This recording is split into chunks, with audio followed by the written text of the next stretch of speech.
The smell of snow came before the snow itself. It drifted down from the high peaks sometime in the last week of October, sharp and clean like iron left out in the cold, like pine sap frozen against bark.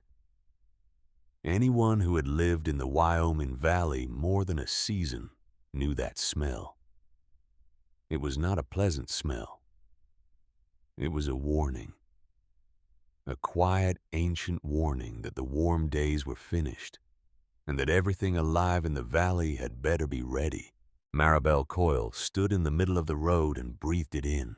Behind her, the door of the cabin slammed shut. The sound traveled across the empty yard like a gunshot, flat and final, swallowed quickly by the cold air. She did not flinch. She had heard it coming for 2 weeks, that sound. Ever since the morning Orrin Coyle had ridden in from the next county with mud on his boots and a folded paper in his coat pocket, she had known that door was going to slam. She had spent 2 weeks waiting for it, and now it had come, and it sounded exactly as she had imagined it would. The wagon sat in the road where she had loaded it that morning. One mule stood in the harness, shifting his weight slowly from one foot to the other, breath rising in small white clouds from his broad nostrils. The wagon carried everything she owned in the world: a few sacks of flour, a small iron stove, a kettle, 2 wool blankets worn thin at the edges, the hand tools her husband had kept on a board above the workbench, a hatchet, a coil of rope, a tin box with needles and thread, and a small folding knife that had belonged to her father.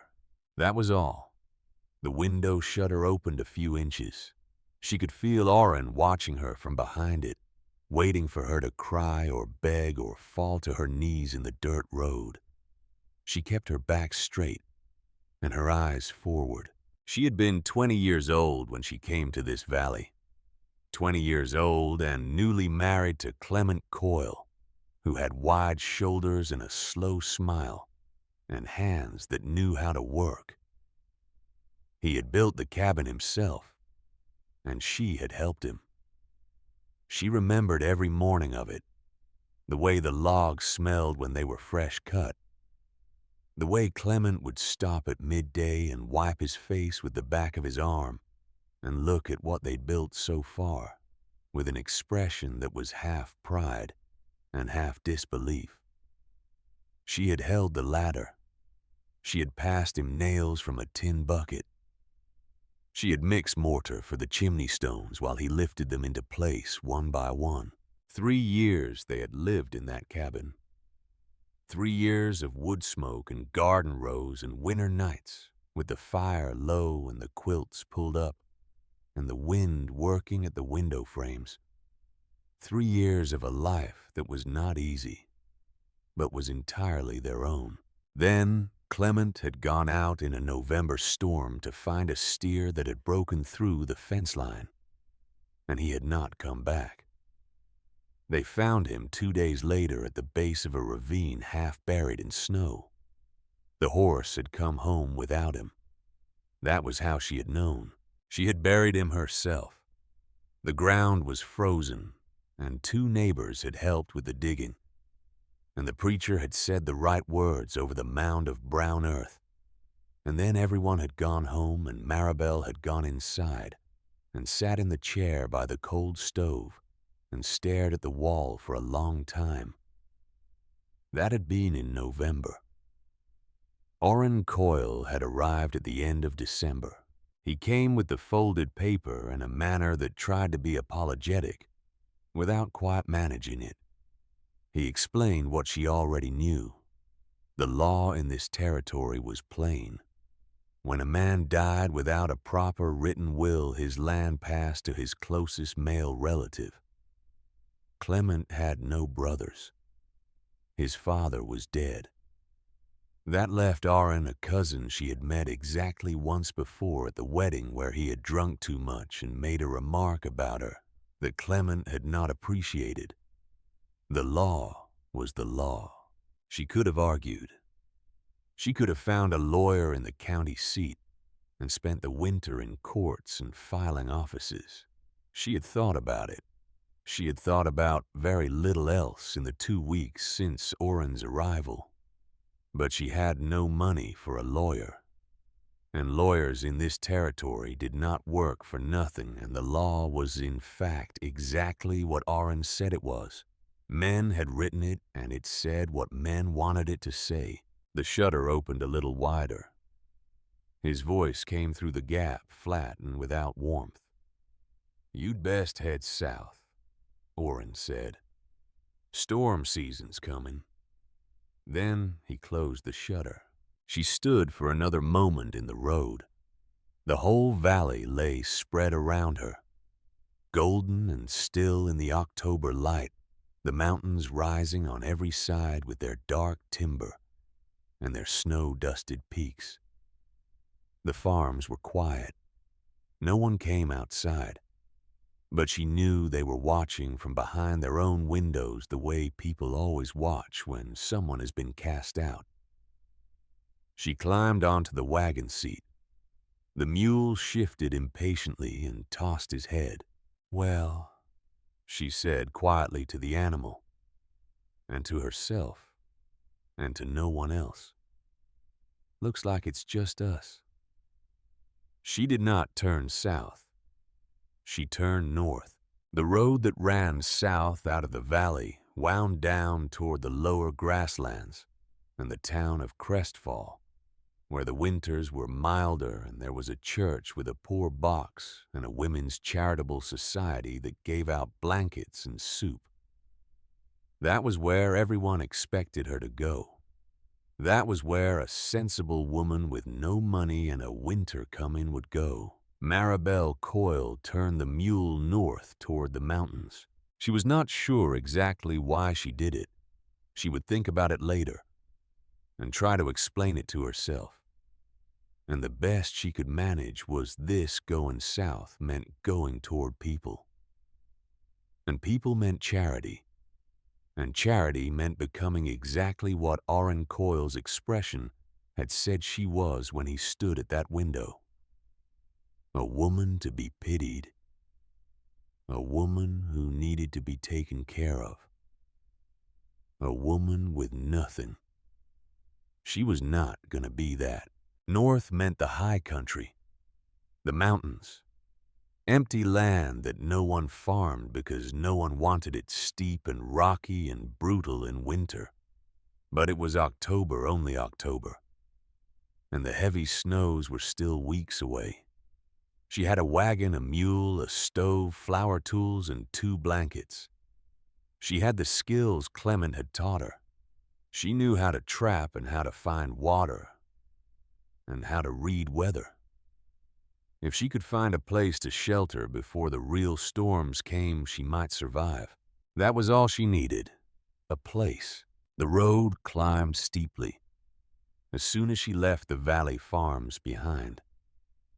The soil changed from dark cultivated earth to pale rocky ground, and then the road became a track, and the track became a path.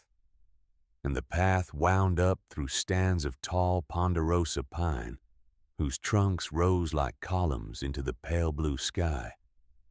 The air grew colder with each mile. The mule leaned hard into the harness on the steeper sections, hooves scraping on loose stone breath. Coming in long white plumes, she did not push him. She let him find his own pace.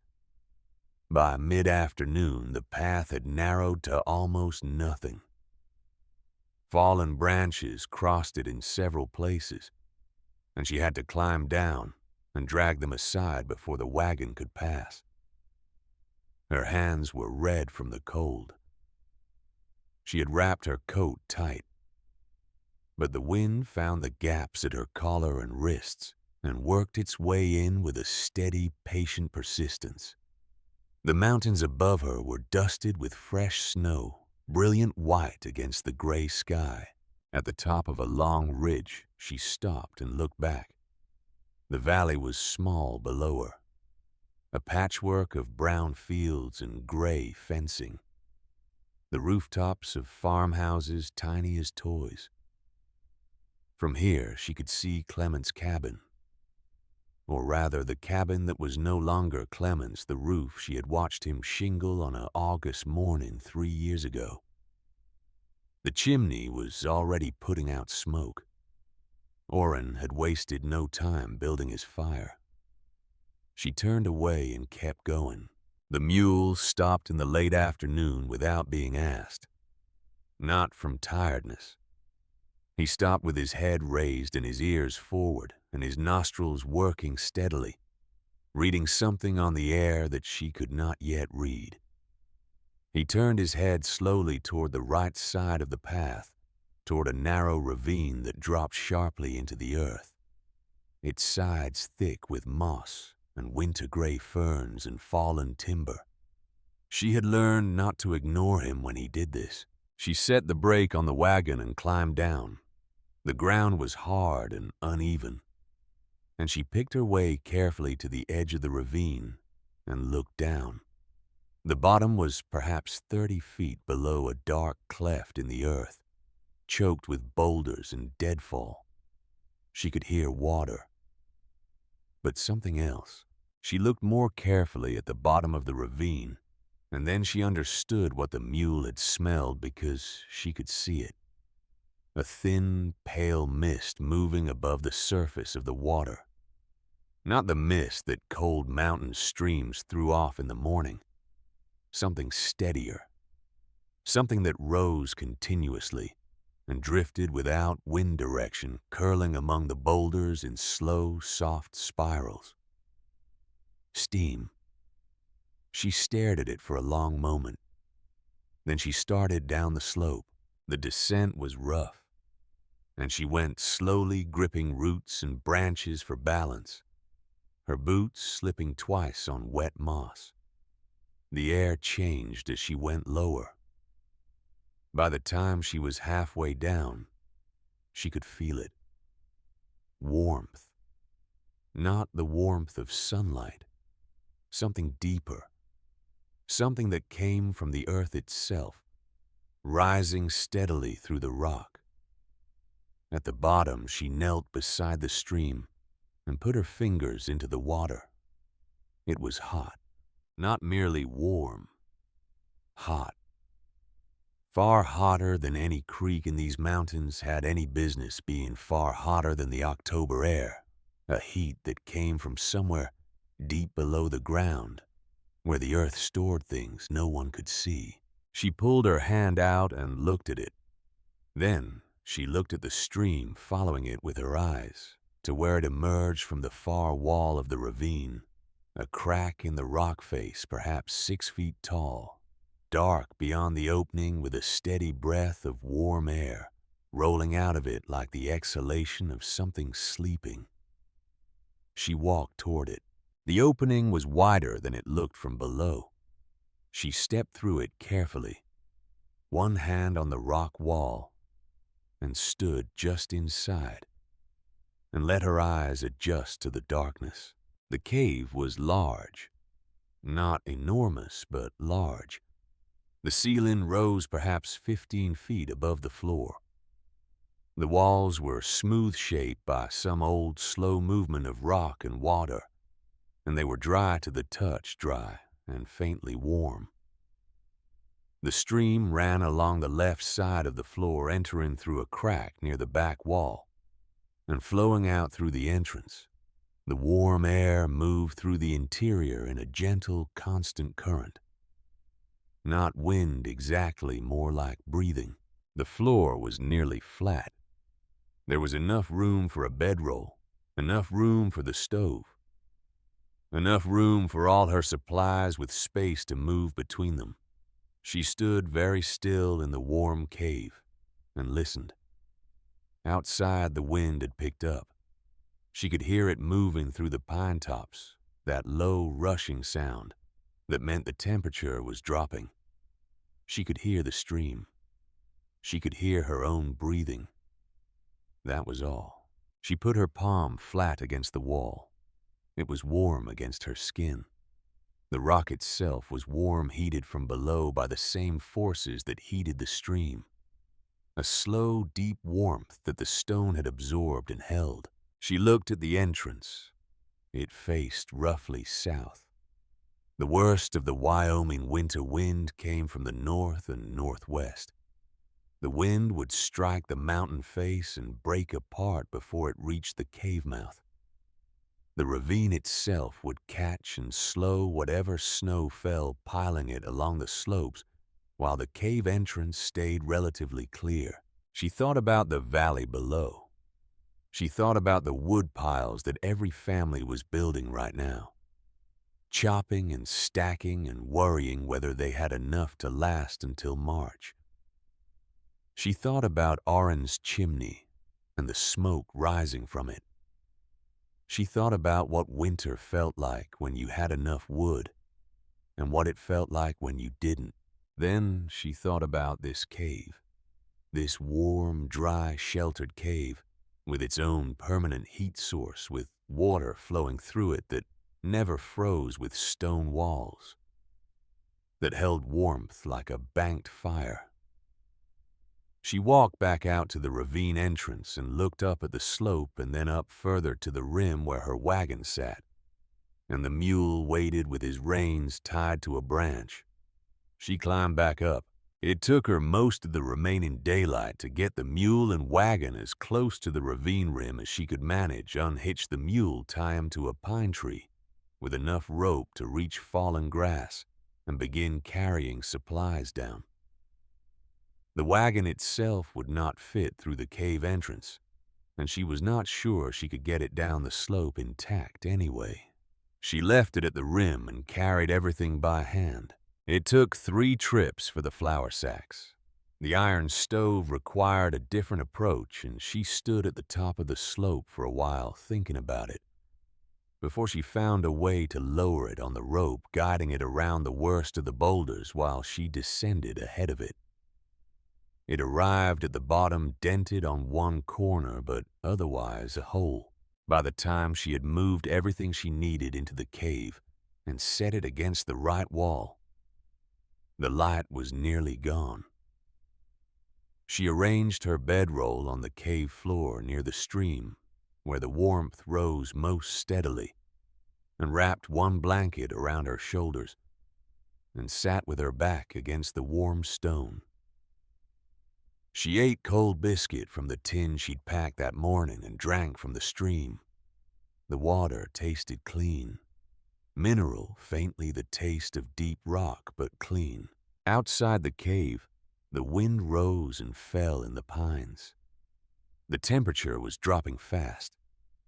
She could hear it in the sound of the branches, the way they moved with more weight when the cold thickened the air. But inside the cave, the temperature did not change. The warmth held. The stone breathed it steadily in and out, and the stream added its own small, constant heat, and the narrow entrance trapped it all. She pulled the blanket tighter and watched the steam rise from the water and drift in slow shapes along the cave ceiling. She had not planned this. She had not known this place existed. She had turned north on instinct and followed a mule's nose down a ravine and found a thing that most people in the valley would have paid a considerable price for: a fire that never went out. In the morning, she explored the cave more thoroughly by light coming through the entrance. She found what she had not seen in the dimness of the previous evening. In the back corner, behind a shelf of rock that jutted from the wall, there was a box. A wooden box, old, its sides dark with age, and damp, its rope handle rotted to nothing. She pulled it forward and opened the lid. Inside, a tin cup, a folding rule, a small glass bottle empty, a surveyor's compass, its needle still responding, pointing north with a faint swing, a handful of rusted nails, and beneath all of it, wrapped in oilcloth that had kept the moisture out, a book. not a proper printed book. A journal. Its cover was plain brown leather, worn soft, the initials WEH pressed into the corner in faded gold. She opened it carefully, conscious of the brittleness of the pages. The handwriting inside was small and precise, the penmanship of a man who had learned letters seriously and never lost the habit. She read slowly, turning pages with careful fingers. The journal belonged to a man named Wallace Hargrove, a surveyor and mineral prospector who had worked this range of mountains in the 1860s, nearly 20 years before. He had found the hot spring in the late summer of his second year in the range, and he had understood immediately what he had. He wrote about it at length. The geological forces involved, the temperature of the water which he had measured with a thermometer she did not find in the box, the year-round consistency of the flow, the natural shelter of the cave, his certainty that the steam output and water temperature indicated a significant geothermal feature, not merely a surface anomaly. He had also understood the land question. She found this part of the journal near the middle where his handwriting grew smaller and more dense, as if he was choosing his words carefully. The land surrounding the spring and cave falls within a parcel that has never been formally claimed or registered under the homestead provisions. I have made inquiry at the land office in the county seat and confirmed this. The nearest registered claim terminates some quarter-mile to the south.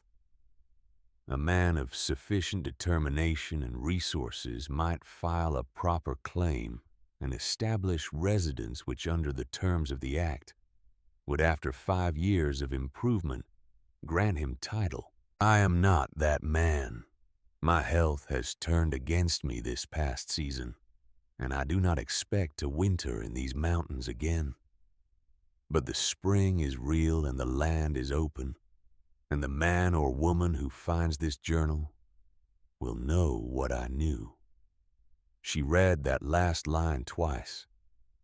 The man or woman who finds this journal will know what I knew.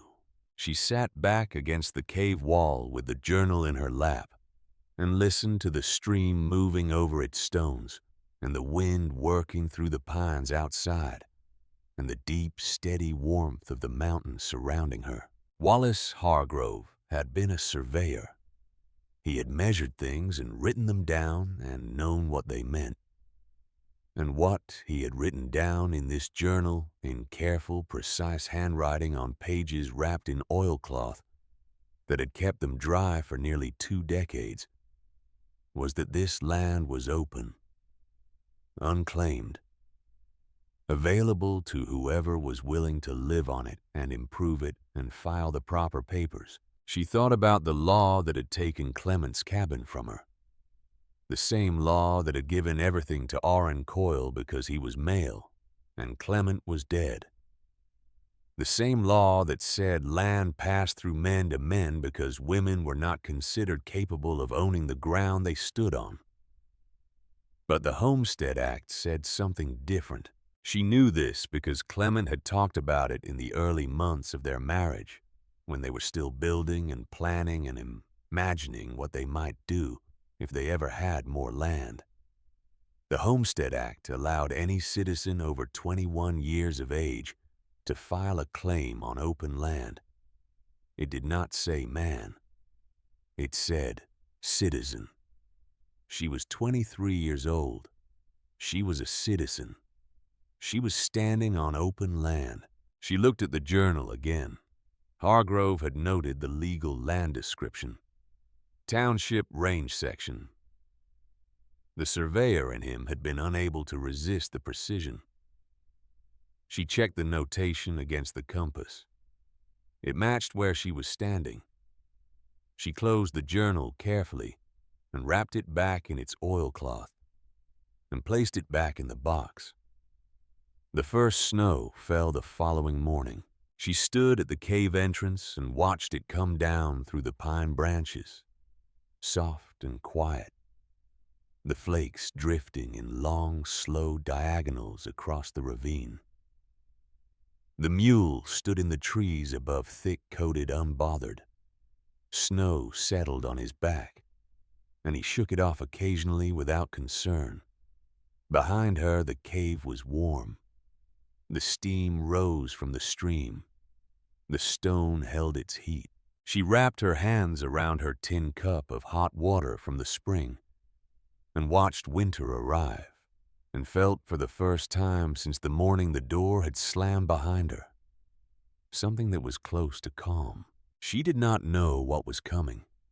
She did not know what the winter would bring or what Orin Coyle was doing in the valley below, or whether the journal in the oilcloth and the open land she was standing on would amount to anything when spring came and the world thawed and she had to find a way to make her claim real. But she was here. She was warm. She was alive. And winter was only beginning. The first weeks of November settled over the mountains with a kind of slow, deliberate weight. The snow came not in one single storm, but in accumulations 3 inches one day, 6 more. 3 days later, a brief warming that turned the surface to crust. Then another 6 inches on top of that. The ravine filled quietly from the bottom up. The pine branches grew heavy with it. The path that her wagon tracks had pressed into the soil above the ravine disappeared completely beneath white. She established a routine. Every morning she rose before full light and filled the kettle from the stream. She built a small fire only long enough to cook using pine branches she gathered from the ravine sides where fallen timber lay half buried in snow. She did not need fire for warmth. That was the thing that continued to astonish her, even weeks into her stay. The cave did not require a fire to be livable. The spring and the stone maintained a temperature that, while not summer warm, kept the cold from becoming dangerous. She slept in her coat with one blanket and was comfortable. The flour would last her until January if she was careful. Protein was the greater concern, and she addressed it methodically. She set snares along the ravine floor and along the lower timber line, checking them each morning on a circuit that took her no more than an hour. Rabbits were plentiful. She dried meat over the small cook fire and stored it on the rock shelf above the stream where the warmth kept moisture from spoiling it.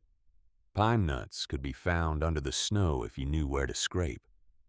She made a thick paste from boiled pine bark that she had learned from a trapper's wife years before, and she added it to the flour broth for substance. She was not comfortable, but she was not gonna die. She read the journal again carefully in those first weeks, reading it not for comfort but for information. Hargrove had spent months in this range, and he had written about it with a surveyor's attention to detail. She learned from him where the game runs were, where the water was reliable, where the ground was unstable. She learned that the geothermal activity that fed her spring extended for some distance through the bedrock, which explained why the cave floor and walls held warmth, even in the section farthest from the stream. She learned that he had seen the spring running in late March when 3 feet of snow still lay in the ravine, which confirmed her most important hope. The warmth was not seasonal. It did not depend on summer temperatures or winter sun. It came from below, and whatever was below was not affected by what happened on the surface. She read his last entries with particular care. They were dated in late October of a year 18 years past, and they had the quality of a man settling his affairs. I leave this box for whoever comes after me. The spring is sound and the land is open, and the cave is shelter enough for a careful person. I wish I had been younger when I found it. I wish a great many things as one does at the end, but the spring will keep flowing long after I am finished with it, and the mountain does not care either way, and there is some comfort in that." She closed the journal and held it in her lap for a while. Then she put it carefully back in its oilcloth and placed it in the box and pushed the box back into its corner. Wallace Hargrove had done her an enormous service without ever knowing she existed. He had found the land confirmed its legal status, mapped its features with professional precision, and left all of it wrapped in oilcloth to wait for whoever was determined enough to go looking where no one else looked. She intended to honor that. The November storm announced itself the way the worst storms always do. Not with sound, with silence. She noticed it in the late morning of a Thursday. A quieting of the wind that she had grown used to as background noise, constant and variable, but always present. When it stopped, the silence was startling in its completeness. She stood at the cave entrance and looked up at the sky visible above the ravine rim. The light had changed. The sky had taken on that flat gray color, not the gray of ordinary clouds, but something denser, more final, like a ceiling being lowered onto the world. She went back inside and checked everything she had. The flour sacks were solid. The dried meat was on its shelf. The kettle was full from the morning. She moved the wood she had gathered into the deepest part of the cave and stacked it against the back wall. She brought the mule down from the trees above and tied him near the cave entrance under an overhang of rock that would shield him from the worst of it. And she fed him the last of the oats she had brought in the wagon. She checked his feet and his coat and ran her hands down his legs the way Clement had shown her. Then she waited. The storm came just after sunset. It did not build gradually. It arrived all at once, as if a door had been opened somewhere up in the high peaks. And what was behind the door was everything. Snow came sideways through the ravine entrance, horizontal and dense, driven by a wind that had no patience for obstacles. The pine trees above the ravine roared with it. The sound was tremendous, not the usual voice of wind in timber, but something with genuine force behind it. Something that made the rock walls of the ravine tremble at a frequency she felt in her chest, rather than heard with her ears. Inside the cave, nothing changed. That was the extraordinary thing about it. The storm raged 20 feet from where she lay. The world outside had turned into chaos of wind and white, but the cave held its warmth without effort, the way a mountain holds its shape regardless of what the weather does to its surface. The stream ran. The warmth rose from the stone. The steam curled and drifted. She listened to the storm from beneath her blanket and felt the strange, guilty comfort of being exactly where she was. She slept. In the morning, the ravine was transformed. Snow had filled it to a depth that would have buried her to the hip if she had waded into it. The entrance to the cave was partially blocked, a shelf of snow having built up along the lower edge of the opening, and she spent the first hour of morning carefully moving it aside with her hands and the tin bucket. She kept the clearing minimal enough to allow air circulation and her own passage, not so wide that the cold could move freely into the interior. Above the ravine, the world was entirely white. The pine trees were loaded with it. Branches bent nearly vertical. The path was invisible. The wagon was a white mound at the ravine rim, unrecognizable as itself. The storm lasted 4 days. She did not leave the cave except to clear the entrance twice a day, and to check on the mule who endured the whole business with the philosophical resignation that seemed to be his fundamental character. She gave him hot water from the stream, carrying it in the kettle to a flat rock near his tie line, and he drank it with evident appreciation. She kept busy. She repaired the wear points on the rope. She sharpened the hatchet on a flat stone she had found in the ravine. She worked through the mechanical problems she would need to solve in the spring. The questions of how and when and in what order, laying them out in her mind with the same systematic approach Hargrove had taken in his journal. The Homestead Act required physical presence on the land, and evidence of improvement over a period of time. She was present. Improvement was trickier. She could not build a structure over the winter, not by herself, not in this terrain. But she could document her presence. She found a flat, pale stone near the cave entrance and began scratching dates and observations into it with the point of the folding knife. Not because it would stand up in a court of law, but because it was something. A record. Evidence that a person had been here. When the storm broke on the 5th day, the silence returned as completely as it had departed. She walked out of the cave into a world so brilliant with reflected sun on fresh snow that she had to shade her eyes with her arm. The ravine was a study in white and shadow. The shapes of boulders and fallen timber softened into gentle mounds. The sky above was the pure, deep blue of high altitude after a storm, cloudless and hard and very cold.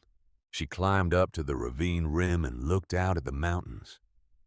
As far as she could see in every direction, the world was white and silent. No smoke from any chimney, no movement on any path. The valley below was hidden by a ridge, but she knew it was down there, and she knew what it was doing.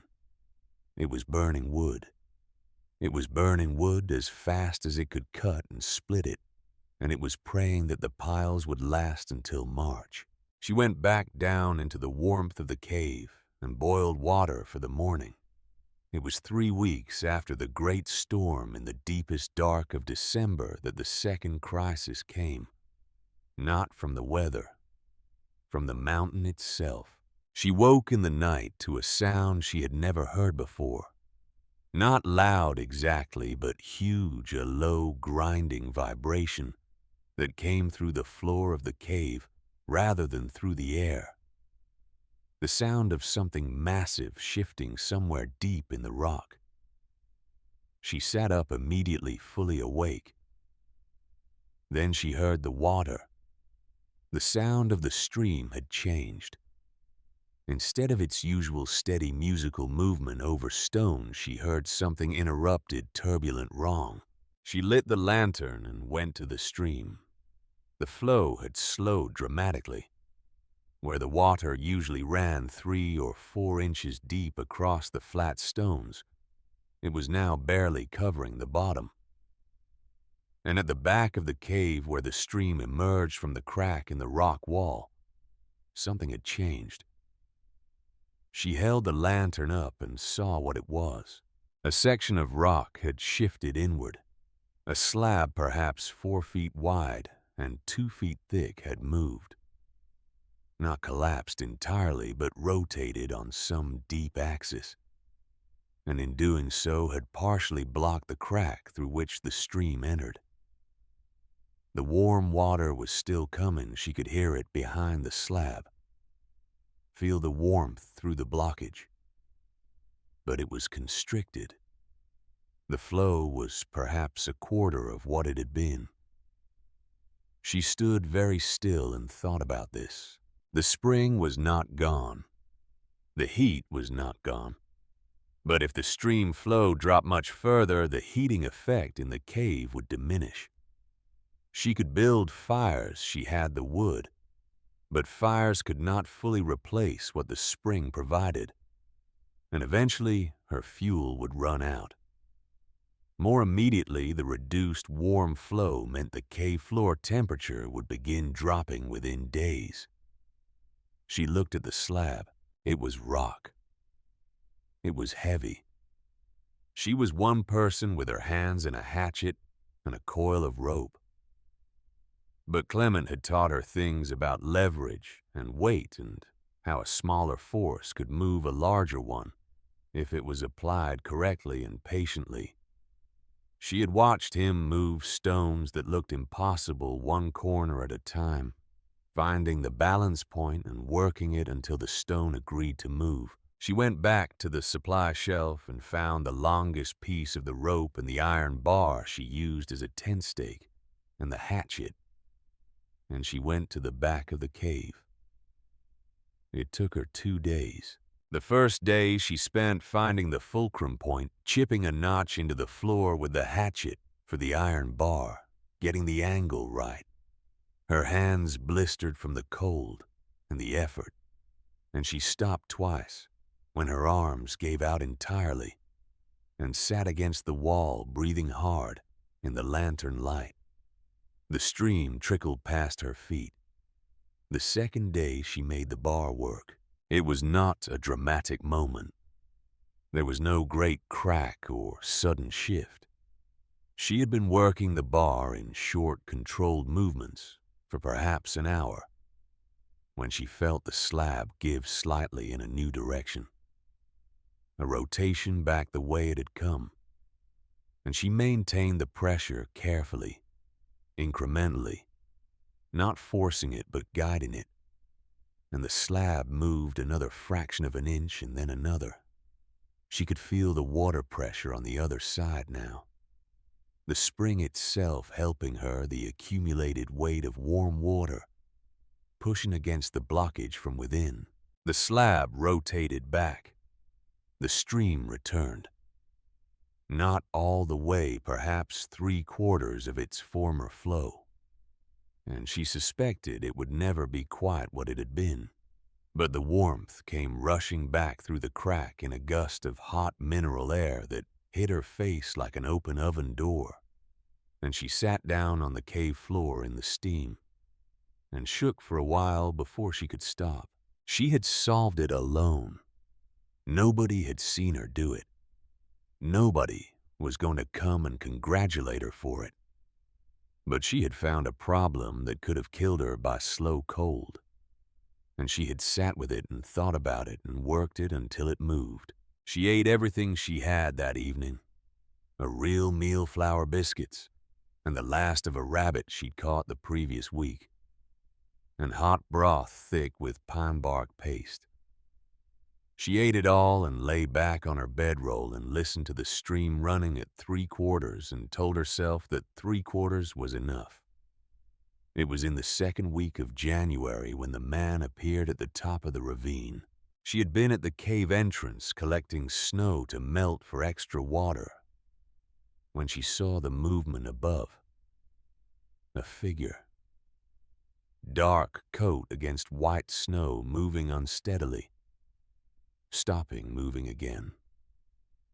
Coming down the slope toward the ravine with the particular gait of a person who is past tired and operating on something less reliable than strength.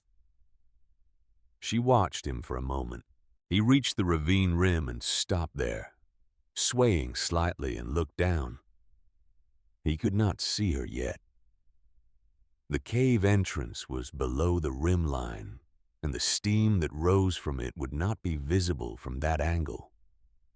But he could probably smell the sulfur mineral trace in the warm air. It rose above the ravine even in this cold and carried something alive about it, something different from the dead, flat smell of snow.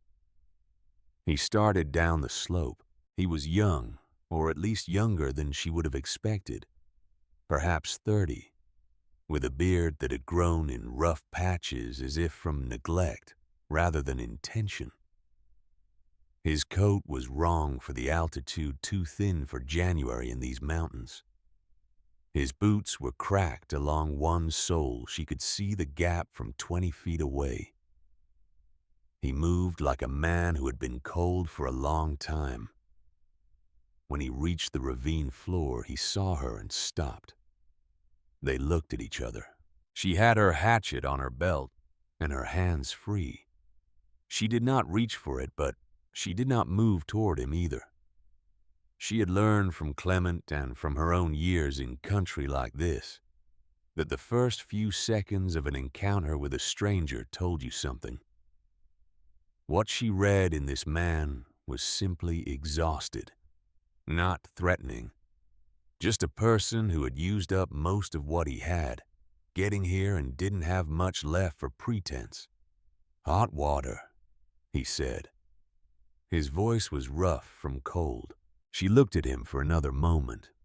Then she stepped back from the entrance. He came in slowly and stood in the warmth of the cave, with his eyes closed for a moment, the way a person stands in the first warmth, after a long cold, absorbing it before anything else.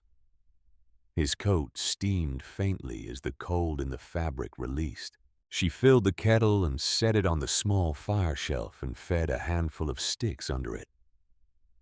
While the water heated, she watched him look around the cave with the dull, careful observation of someone who is processing information slowly, because his brain is cold.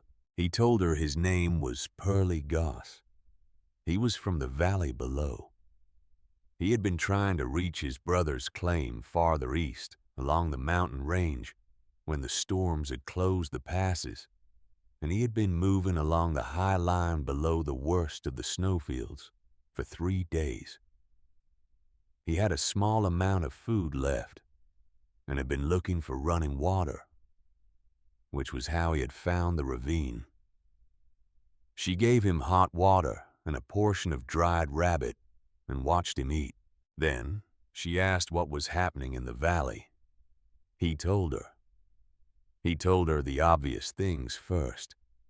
The winter was harder than anyone had seen in 20 years. The wood supplies were not going to last. 3 of the smaller homesteads on the north side of the valley had already been abandoned families moving into Crestfall to wait out the rest of the season. The road south had been passable in early December, but not since. Then he told her the other thing. He said it the way you say something you've been told to remember. Not gossiping, just informing.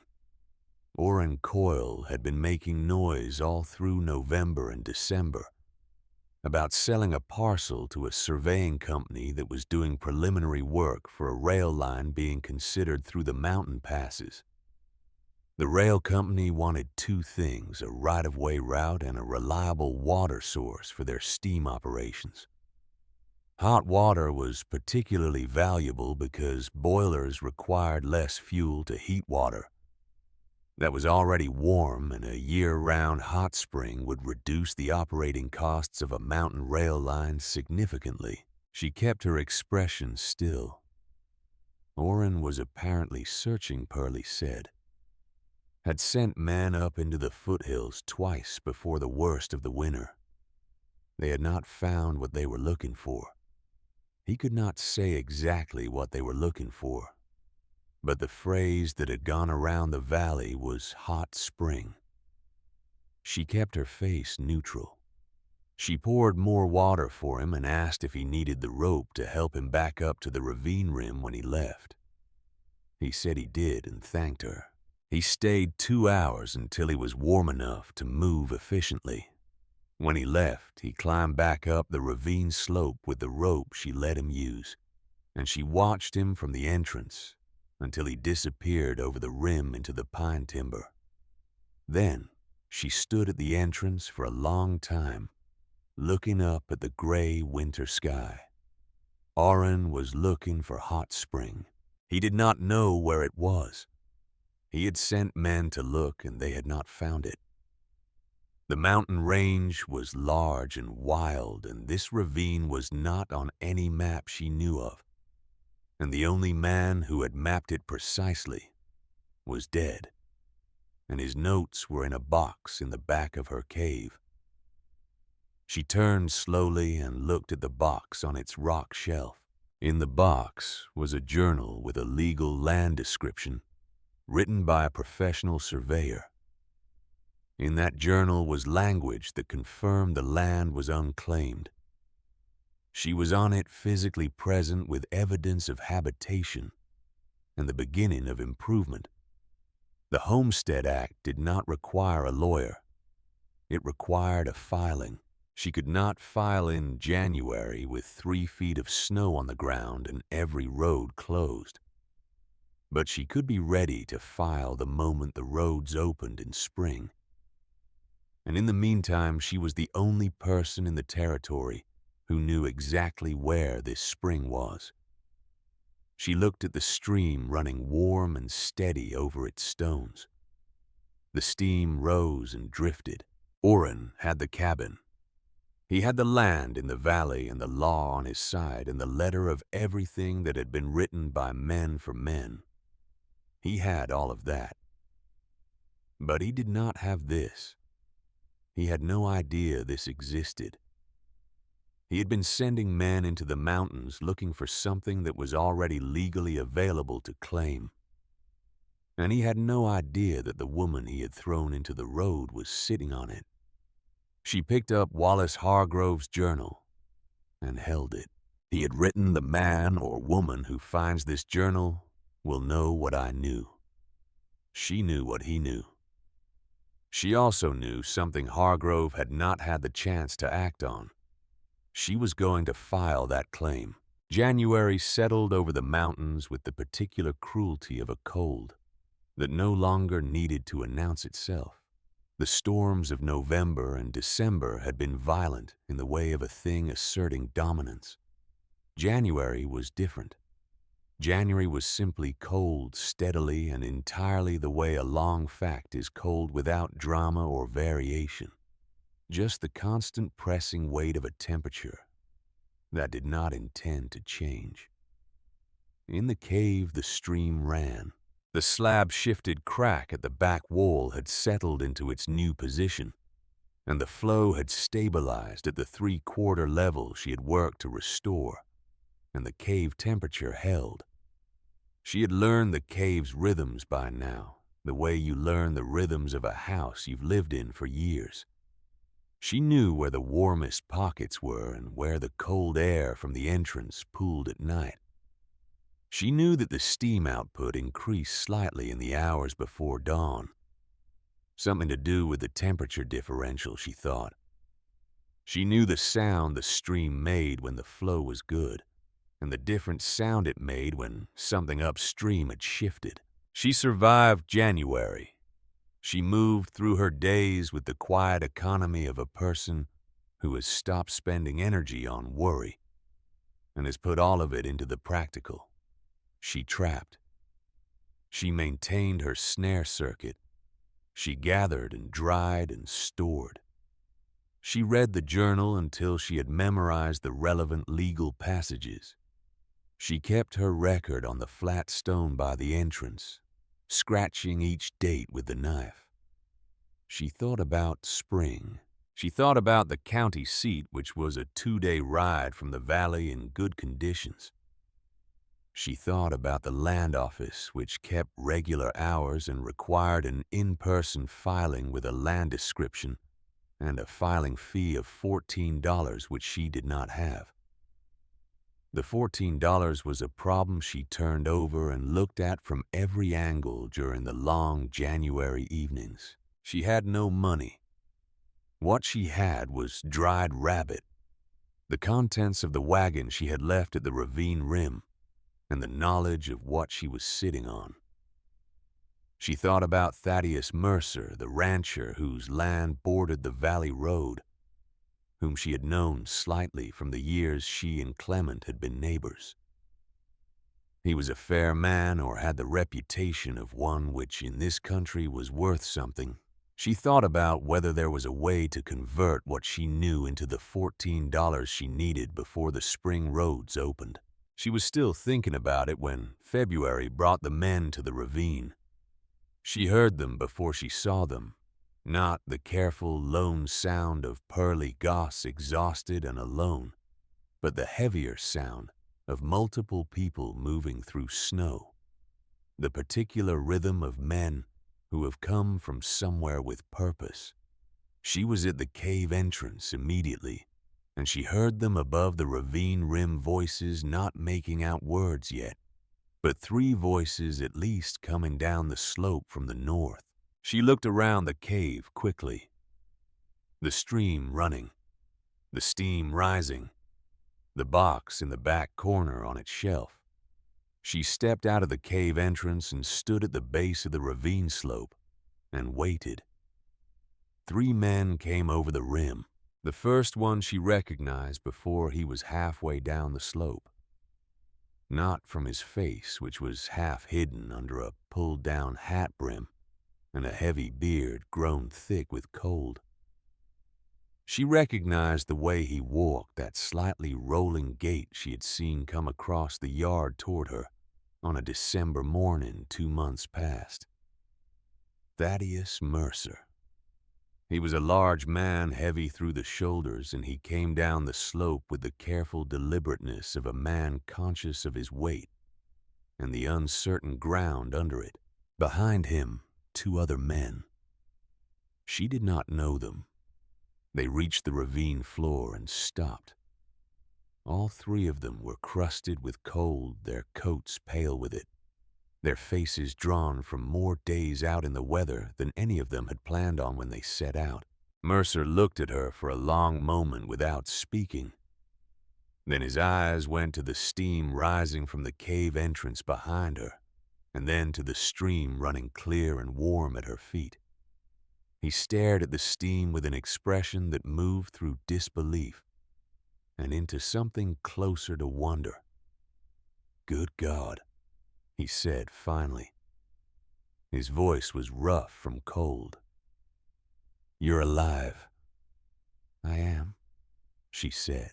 One of the other men stepped forward and held his hands out toward the steam from the cave entrance, as if he could feel the warmth from 10 feet away, which he probably could.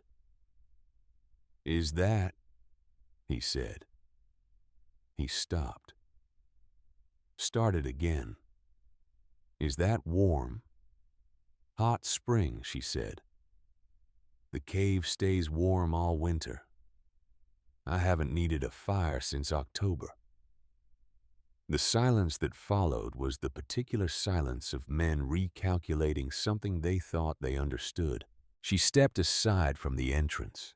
They came in one at a time, and they stood in the cave and felt the warm air and looked at the stream and at the steam rising and at the rock walls that were dry and warm to the touch. Mercer moved to the stream and knelt and held his hand in the water. He kept it there for a long time. "We've been burning wood around the clock," he said to no one in particular. "Since November." He looked up at her. "You haven't burned anything?" "Very little. For cooking, not for warmth." He stood and looked around the cave again. "I sent men up in November," he said, "looking for—" He stopped.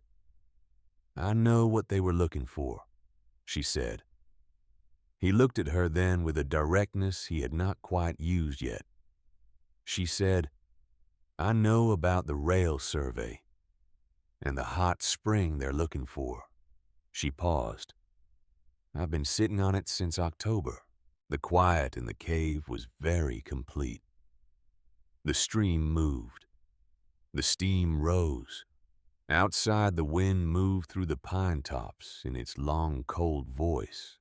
Mercer's expression was carefully controlled in the way of a man who has learned not to show his thinking before he is done with it. He looked at her for a while. Then he said, "Does Orrin know?" "No." He said, "How long have you known about the land claim question?" She told him about the journal. She brought the box out from its corner and unwrapped the oilcloth.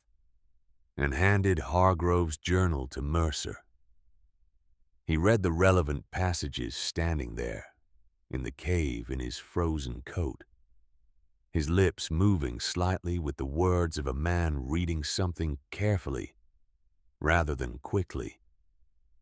When he finished, he handed it back. He looked at her for another long moment. The other two men had been standing near the entrance, warming themselves, not part of this conversation. Mercer glanced at them and then back at her. "You need a filing fee," he said. $14. He put his hand into his coat. He took out a leather wallet and opened it and counted $14 in paper notes and held them out. She looked at the money. "I'm not giving it to you," he said, and something in his voice that was dry but not unkind. "I'm lending it, secured against the filing.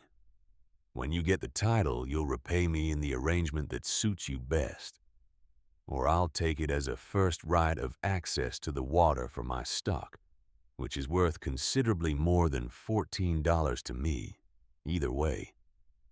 She took the money. She folded it and put it in the inside pocket of her coat, close against her chest, where it would stay dry and warm. "The roads will open by late March," Mercer said. "Early April at the latest. You need to be first through the door of the land office when they do." "I know." He nodded once. Then he looked around the cave one more time, with that expression of a man seeing something for the first time that he has no framework for. "All winter," he said quietly. "In here. All winter. The valley nearly didn't make it," he said. 3 families abandoned their claims. I lost 40 head of stock in the February storms. The Thomas homestead burned because they were keeping a fire too hot for the chimney to handle." He shook his head slowly. "And you were here." "Yes." He prepared to leave. At the cave entrance, he turned back and said, "Orrin Coyle is coming up. He set out from the valley 3 days ago with 2 men. Same direction you came in October." He paused. "He's been telling people you died up here." She said nothing. "He's gonna be surprised," Mercer said. They left, climbing back up the slope into the white glare of the mountain day, and she stood at the cave entrance and watched them go until the pines swallowed them. Then she turned back to the warmth of the cave and the running of the stream and the slow curl of steam in the still air. 2 days later, toward the middle of the afternoon, when the light was starting to thicken into the particular gold of a winter late day, she heard footsteps in the snow above the ravine rim. She was inside. She stayed inside. She stood near the entrance where she could see the slope and remained still and waited. The first figure appeared at the rim and started down. Then a second. Then a third, several paces behind the first 2. The third figure stopped at the rim and looked down into the ravine, and she could see him clearly from inside the cave entrance. He had not changed in the months since October. Same heavy coat. Same flat brim hat. The beard was heavier now from the winter. But the walk, when he finally started down the slope, was the same walk she had watched cross the yard toward her in the gray December morning. Orrin Coyle. He was not moving with purpose now. He was moving with the careful, effortful motion of a man who has been in the cold too long. His 2 companions reached the ravine floor before him and stopped, and were standing looking at the steam from the cave entrance with the same disbelieving expression that Mercer's men had worn 2 days before. Orrin reached the bottom of the slope. He stood in the ravine floor and looked at the steam, and then at the cave entrance. He had not yet looked toward her. He was staring at the warm air drifting from the opening with an intensity that told her this was what he had been searching for. This was the thing that had been just out of reach all winter, and he was doing the calculation of what finding it meant. Then he looked to the right and saw her standing in the cave entrance. The silence between them lasted a long time. His face went through a number of things. Shock, first genuine and uncalculated, the involuntary response of a man seeing something his own certainty had told him he would not see. He had told the valley she was dead. Perhaps he had come to believe it himself. Perhaps it had been easier to believe. Then the calculation came back into his expression, replacing the shock. She watched him work through it. He was looking at the cave and the steam and thinking about what it meant and trying to decide what position to take and how much he had given away in that first unguarded moment. She stepped back from the entrance. She said, "Come in." He came in slowly. His two men followed. All three of them stood in the warmth and the silence of the cave, and she could see the cold leaving their faces the way cold does. The skin beginning to flush at the cheeks. The held tightness around the eyes loosening as warmth reached the nerves. She filled the kettle. She set it on the fire shelf and fed sticks under it. While it heated, she said nothing and did nothing that was not necessary. When the water was hot, she poured it into the tin cups and handed one to each of the two men and one to Aaron. He took it with both hands and held it without drinking and looked at her over the rim. "Everyone thought you were dead," he said. "I know," she said. "How?" he said. And then he stopped because he could see how. He was standing in how. He looked at the stream and the steam and felt the warmth from the stone, and he did not need her to explain it. "It heats itself," she said anyway. "The spring runs warm year-round. The stone holds the heat. I haven't needed wood since October." He drank from the cup. His eyes moved around the cave. She watched him see the box on the shelf and then look away from it, and then look back at it. She went to the shelf and took down the box and brought it to the flat stone near the stream and opened it. She took out the oilcloth bundle and unwrapped it and placed the journal on the flat stone between them. He looked at it. "A man named Wallace Hargrove found this spring before either of us was born," she said. "He was a professional surveyor. He mapped the land precisely. He confirmed that the parcel containing this spring and this cave is unregistered and unclaimed." She paused. "He wrote it all down." Oren was looking at the journal with an expression she could not quite read. She opened the journal to the page she had memorized and turned it toward him. He read it. He read it slowly the way Mercer had read it with the attention of a man reading legal language in a situation where the legal language matters. When he looked up, his expression had settled into something that was not quite anger and not quite resignation. Something between them. She said, "I have been on this land since the first week of October. I have documented my presence." She indicated the flat stone near the entrance with its scratched date record. "I have the surveyor's notes confirming the land is open. I have the filing fee." She kept her voice level. "When the roads open, I will file a homestead claim on this parcel under my own name. Under the act, that claim will be valid." He was quiet. Outside, the wind moved through the pines. Inside, the stream ran. She looked at him across the warmth of the cave. that had kept her alive through everything that had happened since October. And she said the thing she had been thinking about since January, since the night Pearly Goss had told her what Orrin was looking for. Since she had first understood what Hargrove's journal meant and what she was going to do about it. "I know what you were going to do," she said. "I know about the rail survey. I know what a year-round hot spring is worth to a steam operation." She paused. "I am not going to sell it to them. I am going to live here. I am going to file the claim and build something permanent and live here because this is the right land and I have earned the right to it." She looked at him. "Clement built me a house," she said, "and the law took it. I built myself a home. The law is going to give it back." Orrin looked at her for a long time. His expression was complex, and she did not try to simplify it. He had done what he had done, and they both knew it. And she was not going to pretend otherwise.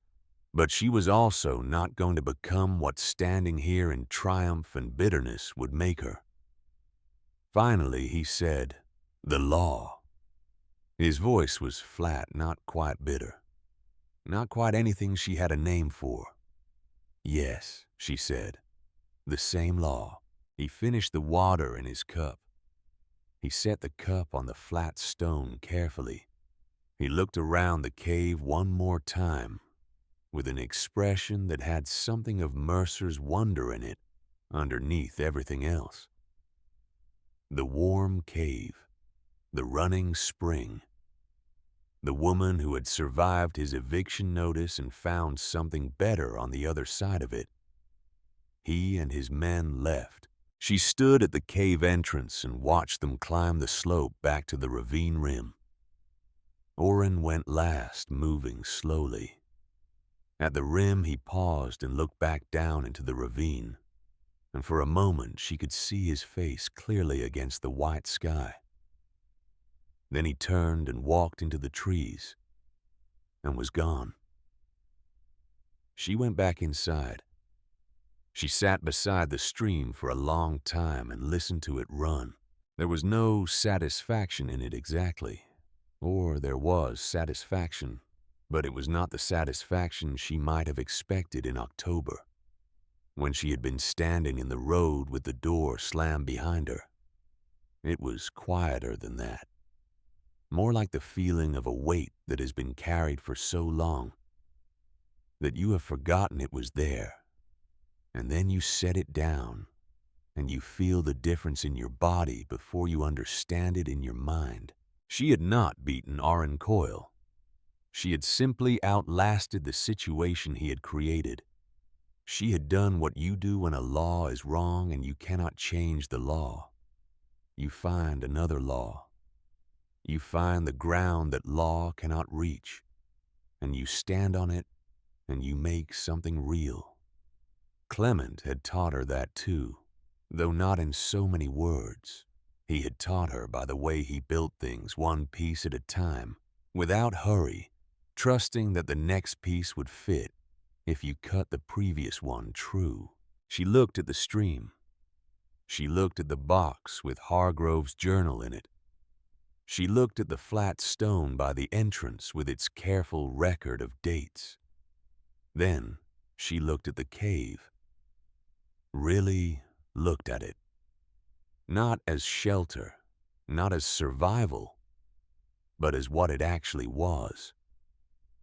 The warm walls, the high ceiling, the sound of water moving over clean stone, a fire that never went out. The roads opened in the last week of March. The snow in the valley became slush and then mud, and the mountain trails ran with meltwater.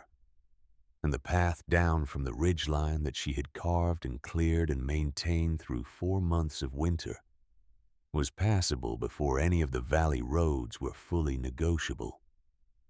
She came down the mountain in the early morning of the 26th of March with the journal and the dating stone and $14 folded in her coat pocket.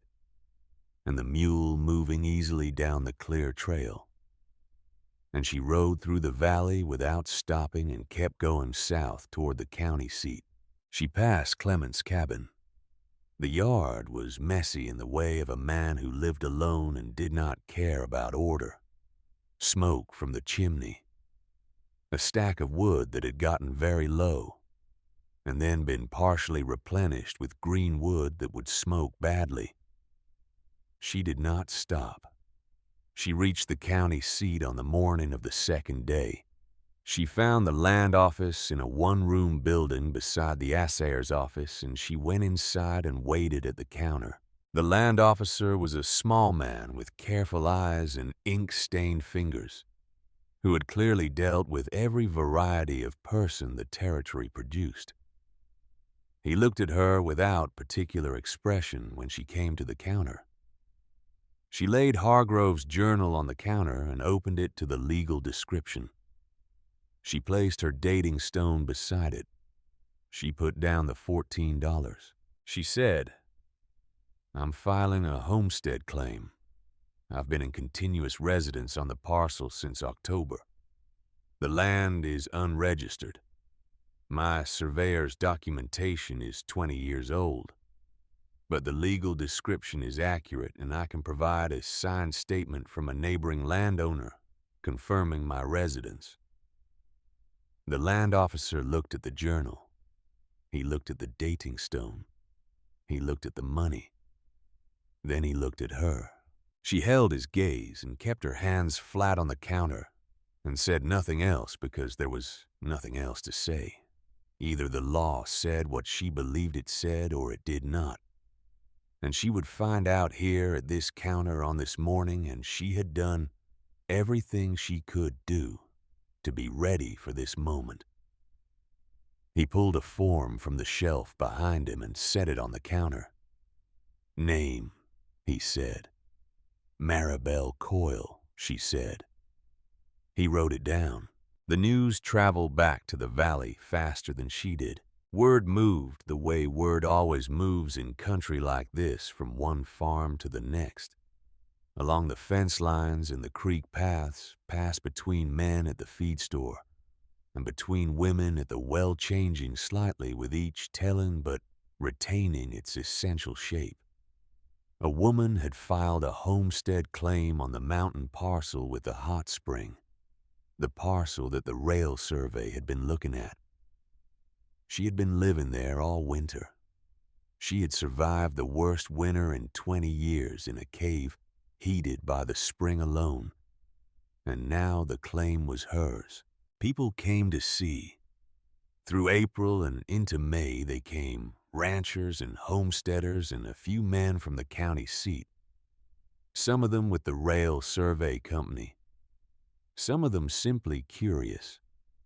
They came down the ravine slope and stood in the cave and felt the warmth and looked at the stream and shook their heads in the particular way people shake their heads when a thing is real, but doesn't quite fit inside their idea of what is possible. Thaddeus Mercer came in April with the $14 repaid to him in cash from the first portion of a water access agreement she negotiated with the eastern section of the rail company, who needed a reliable resupply source at the mountain grade and were willing to pay for it.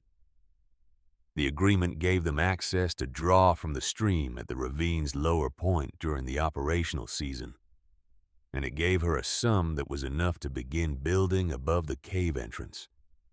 A proper structure, small but permanent, with a floor and a roof and a door that she could close herself. She built it with her own hands, and the mule for hauling timber through the spring and into the summer, the way Clement had built the cabin in the valley, one piece at a time without hurry. Mercer came by occasionally and looked at her progress and did not offer unwanted advice, which was the quality she appreciated most in him. She did not see Orrin again that spring. She heard through the ordinary channels of valley talk that he had sold the valley parcel to a family moving in from Nebraska and had moved on east. She heard it without particular feeling. His story was finished and hers was not, and that was the only accounting that mattered to her.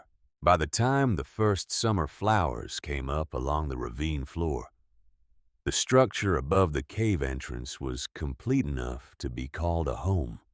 It was small. It was rough in the way that first buildings always are when one person builds them alone. But it had a door that she could open and close, and windows and a hearth, and below it the cave ran warm, and the spring flowed and the steam rose in the morning air, the way it had risen every morning since October, continuous and unhurried, indifferent to everything that had happened on the surface above it. She stood at the door of the new structure one morning in June and looked out at the ravine and the pine timber on both sides and the mountain rising above and the blue sky beyond that.